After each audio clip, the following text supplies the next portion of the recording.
জন্য দোয়া করি, রিয়ামনির জন্য দোয়া করি। আচ্ছা, অনেকে বলছে, আমরা না অনেকে ভিডিওতে আমরা যখন দেখছি অনেকে বলছে আপনারা নাকি আপনার ভাস্তিকে দিয়ে নাকি ব্যবসা করে। এই ধরনের অনেকে বলছে, তাদের কি শোনেন, বলবো? আমরা তো ব্যবসা করি, ওই ক্ষেত্রে আমি বলবো যে আমরা যখন একটা ফুল কিংবা একটা জিনিস নিয়ে যাই, যেরকম একটা জিনিস নিয়ে যাই যে এটা আমি বিক্রি করব, ওই ক্ষেত্রে ওটাকে বলে ব্যবসা।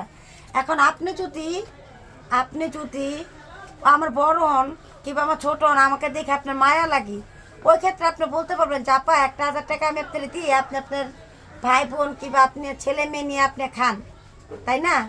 তো ওইটা নিয়ে যদি আমি বলি যে অন্যকে বলে যে এটা আপনি আমার এতে ব্যবসা করেছেন, ওটা তার মন্তব্য, তার মনে করেন তার বিবেকে যা বলছে তাই, ওটা নিয়ে তো আমি আর ওর থেকে বেশি কিছু বলতে পারতেছি না। মানে যারাই 100 টাকা 1000 টাকা 5000 টাকা দিচ্ছে, যারা ভালোবেসে সহানুভূতি দেখিয়ে দিচ্ছে যে একটা কারণ ও পরিবার। তো একটা মাসুম বাচ্চা, ও তো আর কেউ থেকে টাকাটা চায় নাই, ওর নিয়ে ভিডিও করছে, ভালো লাগছে, কেউ 2,000ও দিছে, কেউ 3,000ও দিছে, কেউ 5,000ও দিছে। আমরা তো তাদের থেকে চাই নাই, আমরা সাহায্যও চাইনি, তাদের ভালো লাগছে, আমরা গরিব, ওই ক্ষেত্রে দিছে, ওটা নিয়ে আমি অনেক সন্তুষ্ট।